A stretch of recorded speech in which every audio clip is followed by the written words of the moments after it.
की सबसे ब्रेकिंग खबर ये आ रही है कि टेलीकॉम पैकेज को कैबिनेट ने मंजूरी दे दी है। जी हां, टेलीकॉम पैकेज जिसका पिछले कैबिनेट एजेंडे में शामिल किया गया था, लेकिन कुछ वजहों से टल गया था, उसको कैबिनेट ने अभी कुछ देर पहले जो कैबिनेट की बैठक खत्म हुई है उसमें टेलीकॉम पैकेज को मंजूरी दे दी गई है। ये जो टेलीकॉम पैकेज है उसमें जो मंजूरी दी गई है, इसमें दो तीन महत्वपूर्ण बातें हैं। पहली बात कि एजीआर पेमेंट पर टेलीकॉम कंपनियों को राहत मिलेगी। इसका फायदा ये होगा कि जो कंपनियां वित्तीय रूप से थोड़ी सी कमजोर स्थिति में थी, दबाव में थी, उनको फायदा होगा। दूसरा जो प्रस्ताव था वो ये था कि सरकारी कंपनियों की देनदारी को इक्विटी में कन्वर्ट किया जाएगा, ये भी प्रस्ताव था। तो ये भी यहाँ पे जो है एक प्रस्ताव था जिस पर माना जा रहा है कैबिनेट में इस प्रस्ताव को ही मंजूरी दे दी गई है। 4 साल के लिए कंपनियों को एजीआर की रकम नहीं चुकानी होगी, ये भी एक प्रस्ताव था जिसको मंजूरी मिलने की संभावना है। लेकिन सबसे महत्वपूर्ण बात यह है कि टेलीकॉम पैकेज को मंजूरी दे दी गई है और यही वजह है कि 3 बजे इसकी औपचारिक जानकारी दी जाएगी। जब 3 बजे यहाँ पे आपको टेलीकॉम मिनिस्टर अश्विनी वैष्णव प्रेस कॉन्फ्रेंस करते हुए दिखेंगे।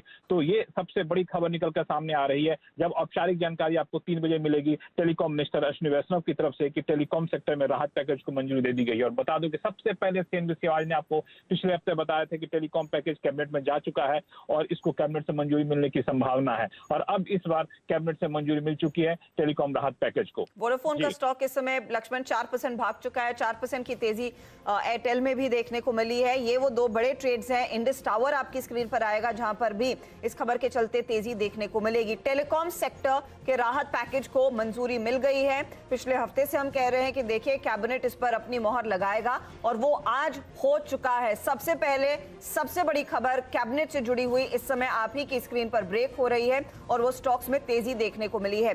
लक्ष्मण, अगर और डिटेल में ये बता सके एजीआर पेमेंट को लेकर क्या कुछ राहत मिलेगी, क्योंकि एजीआर का ही मसला था जहां पर सबसे ज्यादा दर्द देखने को मिला, उसी चक्कर में वोडाफोन का ये हाल हो चुका है। उम्मीद यही थी कि टेलीकॉम एक्टिविटी बेस्ड रेवेन्यू को क्लैरिफाई किया जाए एजीआर पेमेंट के लिए, क्या वो हो गया है?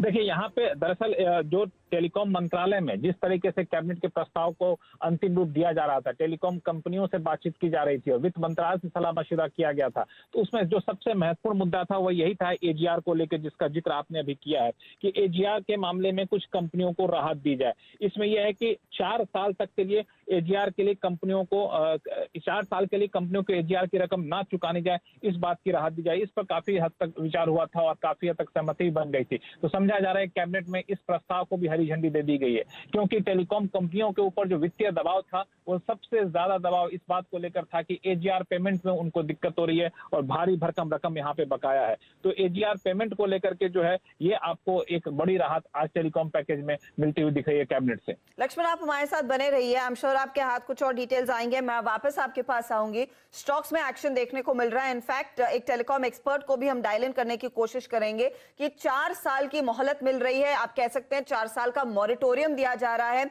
इनको पेमेंट्स को लेकर। साथ ही साथ कन्वर्जन टू इक्विटी का भी विकल्प यहां पर निकल कर आया है।